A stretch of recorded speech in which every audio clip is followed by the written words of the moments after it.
এখন শাস্ত্র যখন আমাদের সামনে রয়েছে, স্বামীজি যেখানে পরিষ্কার আদর্শ দিয়ে রেখেছেন, আর কিসের সমস্যা? উঠুন। এটা আপনাদের কাজ। এটা কোনো সন্ন্যাসী, কোনো একজন সন্ন্যাসী, দুজন সন্ন্যাসীর কাজ না, এটা আপনার কাজ। একটু উঠুন। বিশেষ করে আপনারা যারা রামকৃষ্ণ মিশন থেকে দীক্ষা নিয়েছেন, এটা আপনাদের দায়িত্ব। উঠে দাঁড়ান, সিট দাঁড়া সোজা করুন।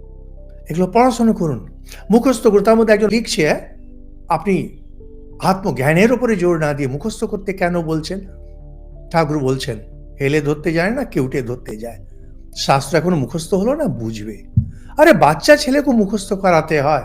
বাচ্চা ছেলেকে অ আ ক খ মুখস্থ করাতে হয়। আপনারা ধর্মে যখন প্রথম ঢুকছেন, ধর্মের শিশু, ধর্মের এবিসিডি আপনাকে মুখস্থ করতে হবে। যদি গীতা মুখস্থ না করেন, উপনিষদ মুখস্থ না করেন, মাথায় ঘুরবে কি করে? একটা চিন্তন, শ্রবণ মনন নিধিধ্যাসন হবে কি করে? এই শ্রবণ মনন করার জন্য দরকার মুখস্থ। যদি না মুখস্থ করে থাকেন গীতা উপনিষদ, জেনে নিন, আমি আপনাকে লিখিত দিচ্ছি, আপনারা ধারণা করতে পারবেন না। স্বামীজির পুরো ঝাড়া মুখস্থ ছিল। ঠাকুর, আরে ঠাকুর অবতার, তিনি এই কথাগুলো শুনেছেন, এটাই অনেক। আর আপনি ঠাকুর নন। যদি আপনার মনে হয় আমার ধর্মজ্ঞান দরকার, কোথাও একটা শুরু করুন। শ্লোকগুলো মুখস্থ করা এমন কিছু নয়।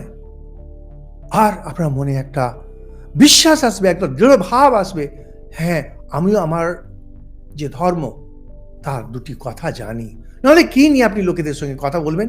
চলতি দু চারটি কথা, হ্যাঁ আমাদের অবতার আছে, হ্যাঁ আমরা জাতি মানি, হ্যাঁ আমরা, কি উল্টো পাল্টা কথা সব।